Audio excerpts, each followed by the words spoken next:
Our last speaker for this session, but by no means least, is the good Dr. Mike Talkowski. Mike is a, genome technologist interested in clinical genetics, neurodevelopmental disorders, autism spectrum disorders, and a variety of interesting questions about how you can leverage genetic technologies to both understand the root sources of variation in these illnesses, but also try and translate them into biological insights. So take it away, Mike. Okay, thank you. First of all, for the intro, Ben. I've actually enjoyed listening to Ben's introductions, maybe more than anything today. I also want to thank Melina and Casper and Ben just for the invitation and to just sit here and watch throughout the day as so much of the leadership in Boston has come together. It would have been unimaginable for V2F to have the footprint on this institution that it does right now just 5 years ago. So I think this has really been amazing. I will close out the session. I usually talk about big data and technology development and things related to structural variation. I thought I would, at the end of the day, just sort of give you, the slow stylings of neurodegeneration and tell you a biological story from the perspectives of a patient, which I think is perhaps a good way to end the day. So from Melina and Shomo and many others, of course, you've heard very much about short variants, single nucleotide variants, and indels, and these extraordinarily common variants in the human genome, where in every genome we have maybe 4 million single nucleotide variants and maybe 500, 800,000 indels. And of course, this is where much of the power is in genetic architecture studies, is additive common variation. But these little teeny tiny variants, as you just noted, have very little teeny tiny effects that we try to merge all together collectively. And what, of course, we've known for a very long time is we have very large perturbations to the genome in terms of copy number variants and chromosomal rearrangements.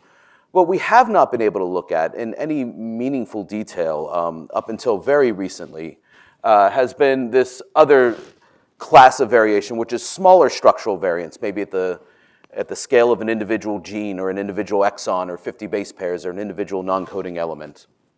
And within these classes of variants, we have small copy number variants, we have mobile elements, we have complex rearrangements, and some of these variant classes that really, until we have moved to scaling variation and scaling disease association, we've pretty much missed, particularly for rare variants that maybe aren't sitting on a haplotype that we've already tagged. So none of this is new information. In fact, we're well over 20 years now in some of the pioneering work done here in Boston. I often cite this paper from Charles Lee and John Iafredi, where they saw copy number variation throughout the genome. When we talk about copy number variation, we're talking about a deletion or a duplication of a given locus that can occur one time or many times. From work we've done in NOMAD and other reference resources, the All of Us research program, we have tried to understand exactly what the impact of that structural variation is on the genome. And this is information that we have sort of robustly identified over and over again, which is rare structural variants comprise about 25% of all loss of function variation in a given genome. So by not accounting for these variants, we are certainly missing parts of the perturbation that occur in every genome. I'm showing you autism here, but it doesn't really matter what phenotype I'm talking about, only to say that over the years, we've done a very nice job of collecting and understanding what we call genomic disorders, or very large gains and losses of genomic DNA that occur recurrently because of flanking repetitive structures that allow the chromosomes to recombine in a way that's predictable and occurs repeatedly. However, these are very, very large effects, and we've looked at these in a number of very small cohorts. So in a series of studies that we did several years ago, we began to aggregate much, much larger effects across the clinical diagnostic labs, where we brought together 1 million individuals. And microarray data, going back to the Iafredi and Lee original data sets, because that's where the power is, right? And you keep hearing this over and over again today, is in the V2F space, we're often trying to understand the effect of a given variant, but until we understand the effect of that variant at a population level, it's very hard to predict outcomes. So here we brought together data from clinical microarray from about 1 million individuals across 54 disease phenotypes. I'm not going to talk about this study at all. I'm just trying to set the framework for exactly the analyses that have been happening in the structural variation space for V2F. So when we ask the question of those recurrent genomic disorders across these 54 phenotypes, what do we see? Well, we see that copy number variants, and if you look at the odds ratios, they're actually quite profound. for the recurrent genomic disorders are quite significant almost across the board. So for many of these phenotypes that we referred for a clinical diagnostic test, we certainly see a significant impact of copy number variants. If we correct for those genomic disorder, recurrent loci, we still continue to see effects, and significant effects, even for individual genes and individual genes that are constrained against loss of function variation. Now, over the years, we have developed a number of different methods and technologies and approaches to study these copy number variants. And because the effects are most profound in neurodevelopmental disorders and disorders that result in a reduced fecundity or lower fertility ratio, it's the case that we have to study these in various cells in the brain. And so I'm going to come all the way full circle to where Paula started with you this morning, in terms of thinking about cellular models in which we can proxy neurons in some way, shape, or form.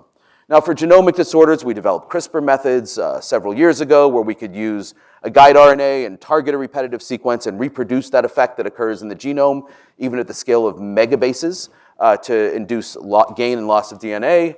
We have done the same for individual genes. We've developed parallelized editing where you can use a piggyback construct to go into the gene and release one guide RNA per gene per cell and try to understand the population of cells. These studies have been productive, and they have led to a number of assessments of convergence and downstream impact of a loss of a given piece of the chromosome or a gain of a given piece of the chromosome. But the question that we have really had is, how does this impact patients? And there are a small number of rare diseases where we're already getting the tip of the spear of how we can impact patients. And so I'm going to tell you about one of those. So these are the varied methods and programs that we've had to look at disorders like autism and neurodevelopmental disorders. But really the story I want to tell you about is neuronal models of rare disease with, I think, insights into new mutational mechanisms. And I've labeled this the curse of XDP in Filipino males. And I'm going to tell you about this neurodegenerative disorder that occurs in one population in the world at this point. It's endemic to the Philippines. It represents an X-linked, fully penetrant, and fully lethal disorder. And this is one of those things that we've been working on for a very long time, and it's been this iterative cycle of technology development, assessment in patients, technology development, assessment in patients. And a group in my lab and many other labs around Mass General Hospital have been working on this for about a decade. One of the leaders of the program, Aloysius Domingo, is here in the audience, and so you should certainly find him and talk to him about this afterwards. I actually don't get to speak about it very often, so I'm excited to tell you what we have been doing here. So X-linked dystonia Parkinsonism is an X-linked disorder. It is endemic to Panay Island in the Philippines. It is observed throughout the Philippines at a prevalence of about 5 in 100,000 on Panay Island and a little lower, but still observed in Manila and other islands in the Philippines. It is almost absent elsewhere in the population, in other populations. It's a Mendelian disorder. It's X-linked recessive. And about the age of 39 or 40, you have an onset of dystonia that goes on for about 10 years and it transitions into Parkinsonism and eventually leads to death in all males that end up with a founder haplotype. Now, XDP was described in the 70s, and after those torrent of linkage studies started by Jim Casella and others in the 80s, it was one of these loci to be linked in the early 90s. So between 1991 and 1999, linkage was found to this locus. The causal variants, or not the causal variants, but variants that sat against the founder haplotype were observed. And eventually, additional variants were found that seemed to localize to a fairly small region of about 350 kb. Every male that had an onset of XDP harbored the same set of 7 shared variants and the signed VNTR ALU. All of this encompassed the TAF1 gene.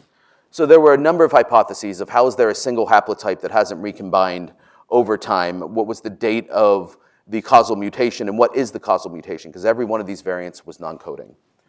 So this is where we started a collaborative center for X-linked dystonia Parkinsonism at Mass General Hospital to begin to try to disentangle the cause of this. And beginning around 2018, we really started to make inroads. Okay, so if it's 2014 or 15, and you have a lethal Mendelian disorder, how do you understand the cause? The work to date hadn't found the cause, and we had these sample cohorts that were collected in the Philippines. So, of course, in those days, we started to ask a couple of questions. Number one, is the causal mutation not observed in the human reference? And so is it unique to this population, and that's why we can't find it? Number two, is it a class of cryptic variation that we have not observed, like a complex structural variant? Or number 3, is it actually a non-coding variant that has a profound and deleterious effect on the genome? So to solve this, we brought basically all the technologies that we had available at the time. This was in the very early days of PacBio sequencing. You needed so much DNA that you basically needed every cell in the human body. But we could do the work. We were able to put together a long-read sequencing profile of a backclone that we made, and then do transcriptome sequencing with long-read data and assemble the two together. So instead of using an alignment to the reference sequence, we were actually assembling that person to themselves and then mapping their transcriptome against them. And what did we find? Well, we found that there was far more allelic diversity within the population than had been realized. Because only small numbers of populations had been looked at, we looked at a much larger population. We found recombination, we found additional events, we found additional alleles, and we were able to narrow this to the TAF1 locus. And in fact, we were able to take it further and narrow it to the SINE VNTR ALU that jumped into the TAF1 locus. This is an intronic SVA. It is a mobile element that jumped into an intron of a gene, and it's a gene that is associated with neurodegeneration. So how do we model this?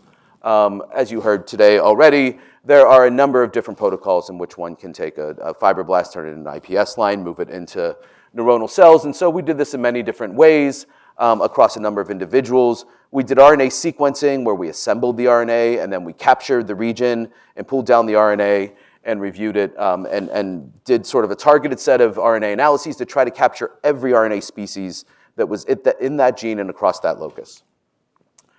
So when we assembled the transcripts, this is the long and short of the results. We got, at the top, transcripts that were known. This doesn't seem to be working. And then as we go down, we found a series of novel transcripts, not of course surprising. We had long-read sequencing, and 6 or 7 years ago, we found all kinds of transcripts. But the one we found at the bottom seemed to be an aberrant transcript that terminated right at the intron where the SVA had inserted. And over time, we started to look, and through exon usage analysis, we could find that, in fact, everything 3' to the SVA and around the SVA started to show reduced exon usage. And when we went even further, we found that if we looked at alternative splicing and intron retention, and then normalized across every intron in the genome, TAF1 harbored the strongest intron retention and strongest alternative splicing in the genome. And the reason was because, in fact, what we had was alternative splicing in proximity to this SVA insertion into the intron of this gene. So here is the exon 32, exon 33 junction of TAF1. Here's what this looks like in XDP patients. It looks like this in every XDP patient where we actually have aberrant splicing and intron retention. And it turns out that TAF1 is reduced by about 20% in these cases. And this is kind of one of the really interesting aspects of this. TAF1 is a gene on the X chromosome. TAF1 is a gene that males seem to not be able to lose. At the time we had last looked at it, we need to update the numbers. The expectation was about 65 counts in males in XAC and then NOMAD, and there were 0 protein truncating variants in males. It seems to be a gene that is extraordinarily highly constrained. It's part of the T2D transcriptional complex, and so maybe 20% of a reduction of an essential gene is exactly what one would expect for late onset neurodegenerative disorder. Now we ask the question, can we fix that with CRISPR? So we went in and we excised this SVA with CRISPR. We went back to our original patient lines. We created CRISPR at the IPS stage and then took them back to the differentiation across all of these lines. And what we showed is that here we have a intron retention signature, and when we take out the SVA, in fact, we completely correct the signature. Turns out that we also were able to rescue TAF1 expression. So by removing the SVA, not only did we ablate the interference that was occurring in transcriptional profiling, but we in fact rescued the signature of the SVA itself. Okay, this is the work that was done at the time. Now I'm going to tell you what we've been doing since. So here we have a causal variant sitting against a founder haplotype. We had novel shared variants among these individuals. The assembly allowed us to understand that what we had was intron retention and alternative splicing that seemed to reduce TAF1 and cause this lethal disorder. We were able to ameliorate that disorder with CRISPR-Cas9 excision of the SVA. So a couple of things converged at the time. First of all, we were doing these studies in autism and other disorders of sequencing the genome to try to find non-coding variants that had significant impact on neurological disorders. And we were basically coming up with absolutely nothing across the genome. in particular when we looked at the genome-wide at sequencing data. The other was we had a series of Mendelian studies, one in particular, where coding missense variants in a hinge domain protein SMCHD1 seemed to cause babies to be born without a nose, or congenital arrhynia, very, very rare. And yet loss of function mutations in that same gene in an oligogenic model led to a form of muscular dystrophy. And so the question became, where is this pleiotropy occurring and how is it occurring within the regions of the genes? And in TAF1, we had sort of an example of both of these, where we have a large component of the T2D complex. We have a regulatory role in activating genes and cell proliferation. It's ubiquitously expressed, and yet point mutations in this gene lead to a very severe early onset syndromic disorder that was discovered by Golson-Lyon right around the same time that we were doing this work. In addition, we have non-coding variants that lead to a late onset neurodegenerative disorder. Beyond that, of course, within the SVA, we know that we have various repeat elements.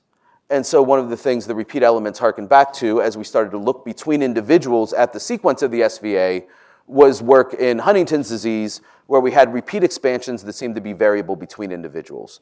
So while every individual in the population harbored an identical haplotype, what we found was variability between these individuals that looked a lot like some of the CAG repeat expansion disorders, whereas the repeat expansion of this hexameric repeat increased, the age at onset of XDP actually decreased.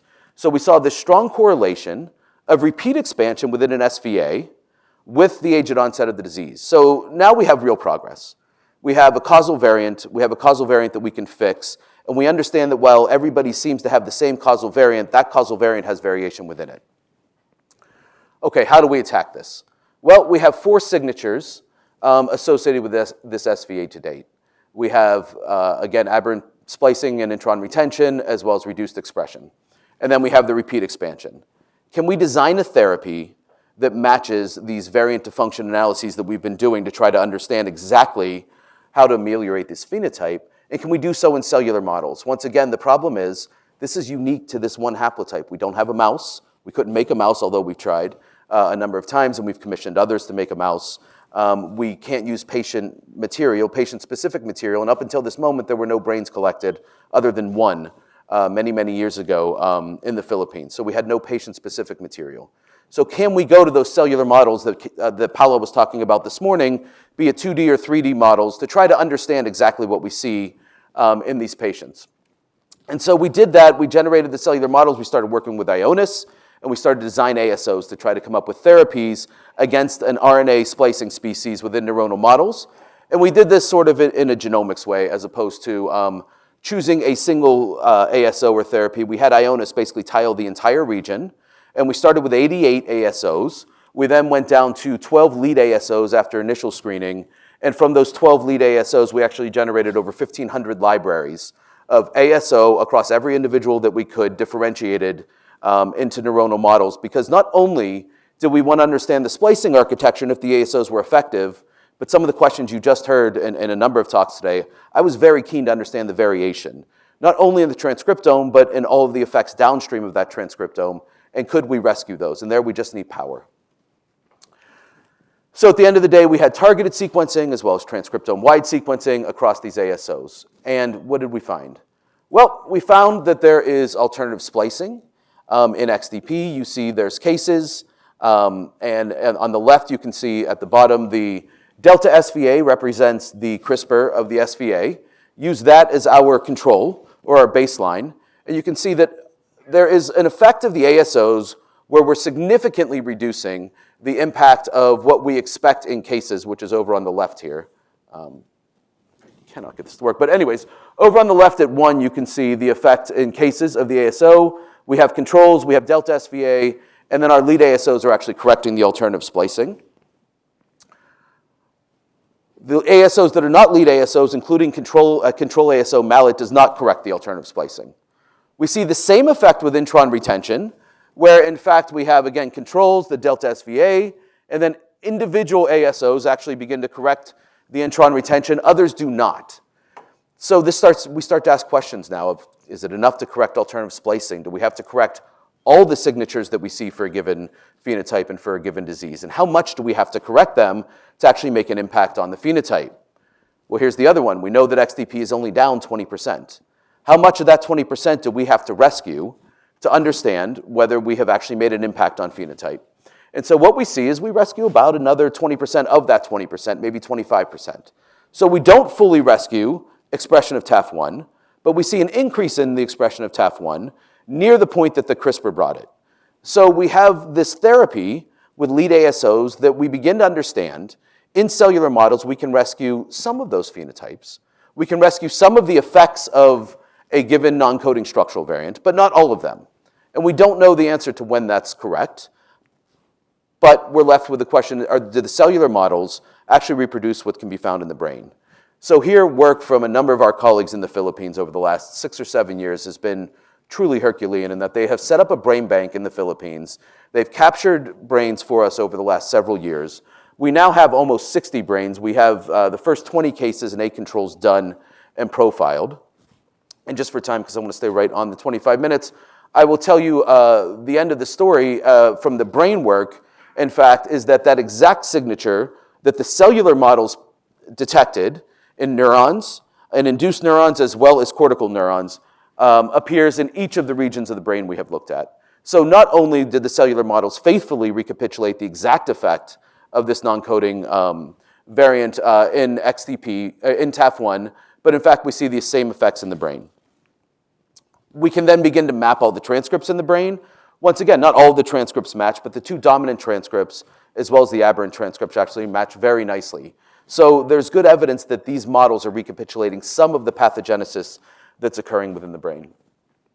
Okay, finally, the effects of the ASO on the CTAF transcript. So remember, I talked about how we rescued the transcript. If we take these 3 lead ASOs, this is kind of the open question that I want to ask that Shomo sort of touched on. What does it mean to rescue a signature? We're starting with a signature. We're not starting with a patient. We don't have a mouse. What does it mean to rescue a signature in a cell? And I've sort of been obsessed with this forever because of the lack of reproducibility in our functional genomics community, in fact, across cellular models, and I think maybe some of my friends share the same disdain for this exact problem. So here in XDP, and we've seen this actually, this is in one of our parallelized CRISPR modeling studies, we're using a piggyback system where we actually shove a whole piggyback into every genome that we look at and release a guide, and you see wild effects on the transcriptome. Same thing here. We're treating these cells with an ASO and with a delivery system of that ASO, and we see fairly dramatic effects of transcriptional changes, but somewhat subtle. So if we say, okay, let's take the most significant up and down regulated genes within these models, and what pathways do they belong to? Which is very similar to, I think, what you just saw Shomo try to do, is say, I understand there's effects everywhere, but let me take the most significant effects and understand where they show up. And we have pathways that very much relate to what we expected and work that had been done in profiling from the patients themselves and the patient material. So that's good. Now, here's sort of the trick, is do we rescue those signatures? And what does rescue mean when it comes to a therapeutic? Well, one way we can think about it is taking those 1,600 genes and saying how many of them that were significant, once I have a drug and I treat those cells with that drug, are no longer significant. And it turns out to be about 42.5% of the genes, so about half. But of course, this is a bit of a statistical misnomer because everything that was an FDR, everything that was a false discovery is now no longer significant. Everything that was a winner's curse that is now no longer significant will show up as a positive result here where it maybe is not. So then we started to ask the question, okay, well, what about if I treat with the drug and I see actually an effect in the opposite direction, and then that effect is actually canceling what happens in XDP? You can gate on that. You can also gate on a number of other things. What we did is basically take each of those, look for a conditional on the treatment and the drug and the genes that we find and say, do we get some of those pathways back? Because to us, this was sort of the most specific thing we could do, is ask if the genes related to those pathways that are rescued are to some extent returned to us when we treat with the drug. And the answer is mostly yes. Once again, anything that was there and rescued as a false discovery probably shows up in the pathway and is rescued as well. But overall, I think that we see this pathway and this result showing up. So at this point, and this is sort of the end of the story of where we are right now, we have a discovery, we have a variant, we've gone all the way to variant to function to mechanism to a partnership with Ionis to design an ASO that we think maybe in a cellular model could be a situation where we can ameliorate some phenotype. And the next question is, can we make a mouse? We've actually commissioned a CRO to do so for many years, but now Jeff Buca, turns out at NYU, was able to do so. So in the next about 3 months, I think we're going to have a viable mouse, and we'll begin testing there. So I think for these patients, there's a future where we can eventually intervene. And I think this has been sort of one of the very few kind of iterative cycles of V2F that we've had, at least in my lab and in our community, where there is a potential to intervene early. A little note in the last slide, which is something literally hot off the presses from a grad student just this past week, but this led to a series of analyses that we started several years ago with Daddy Gao and others to ask the simple question of, is this actually unique? Or is this perhaps a fundamental feature of mobile elements as they jump around the genome, and are they relatable to other phenotypes? And it turns out that we predicted that maybe it was SVAs themselves that at certain times in certain situations are in fact more likely to cause transcriptional interference in varying ways. This may be wrong. We just did this, but this is at least an early peek. We've called structural variants across a number of cohorts where we have matched transcriptional data, including the common mind and GTEx. And when we begin to ask questions like, if we look at outlier analysis, are there more likely to be outlier effects on intron retention in proximity to a given structural variant? And it turns out by far the most significant effect is with SVAs. So we will work on this, we'll refine it, we will hopefully come to some understanding of exactly what's underlying this effect in time. But at least en masse, across all genes, across many individuals, it looks like mobile elements may actually underlie more alternative splicing and intron retention than we had previously realized. Okay, so that's summary. I'm right at 25 minutes. I will just say that XDP is really a complex and very, very profoundly impactful disease within the Philippines. It's one that I think that we can begin to make inroads. I think that the testing of treatments in cellular models is potentially useful, but at some point we have to get to the patients. And finally, I think predictions of broader functional impacts of this class of variants is likely. So I will end there right on time. This is my lab. They are all amazing. This is the Nomad team, and these are the XTP folks.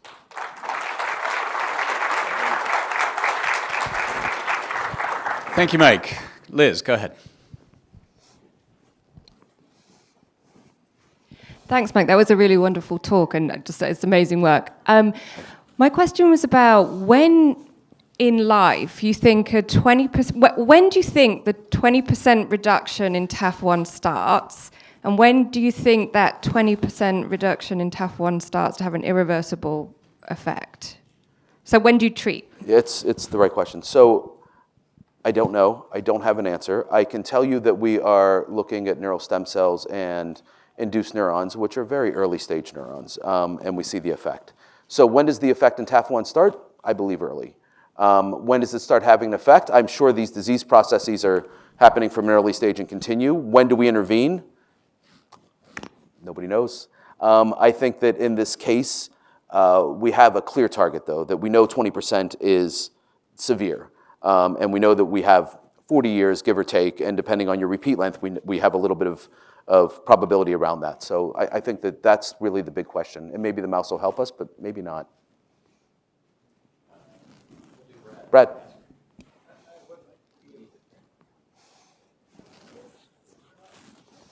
I have what might be a more academic question than Liz's, but in females, who have, presumably some of the neurons will have random inactivation, or is TAF1 escaping? In females, many of the neurons have non-random inactivation. In fact, TAF1 is not, a heterozygous female is unaffected. A homozygous female is affected, not all, and their phenotypes are much more variable, and Aloy's an expert on this, and he can talk to you about it. If you looked, do you think that there's a fitness event after random inactivation? Do you think that those like if you were to sequence a female brain that was a carrier, would there be a real asymmetry and bias away from the mutant allele? Because I think you said something about fitness and expansion. And is that at all relevant to Liz's question? I don't know. I don't know if it's relevant to Liz's question, but it's a really good question, and I actually would like to understand that because, again, there's a lot of variability around the females who are homozygous in terms of phenotype. And I believe, Aloy, there's 1 or 2 heterozygous females that have been described with mild phenotypes. So I think this is a really great question and one that we have not looked at in any meaningful way because we haven't had the brains, but we do now, and the collection has just been amazing. I should say this is all underwritten by a donor at Mass General Hospital, which is why it's been able to be done. And she's an absolute dynamo who has also spearheaded the collection of brains. So it's been really amazing to have a partnership like that. It's a great question, though, Brad. Casper. Yeah, I was just struck by this data that you showed that you see the variant recapitulated in many different brain regions. And I couldn't quite figure out when you saw the effect in the induced neurons. Was that at full differentiation or was it at the neural progenitor state? And what I'm really trying to understand is, does this happen in other tissues and other cell types as well? Or is it just specific? Yeah. If it's happening all over the brain, it exactly might happen in many other cell types and states. No, it's exactly the right question. And in fact, is it more pronounced in the regions of the brain most affected? Which, we have to some extent some of this information. So it turns out that we made cortical neurons, induced neurons, we made dopaminergic neurons, and then we made microglia, and we find the same effect in every one of them. Cells that are cycling have a much stronger effect than cells that are not. So fully differentiated neurons actually have the weakest effect. IPS cells, fibroblasts, microglia was about in the middle, and neural stem cells had the strongest effect. The strongest of everything was in the neural stem cells, which was a lucky early stage. Across the brain, there are certainly variable effects within regions, but some of the regions that are not affected at all in the phenotype have the exact same signature in terms of the transcriptional profile. So from everything we know right now, it looks to be ubiquitous.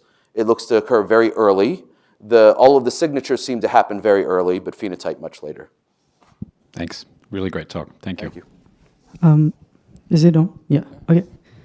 Hi, I'm here. Thank you very much for the talk. I just want to ask you. Got it. Okay, hi.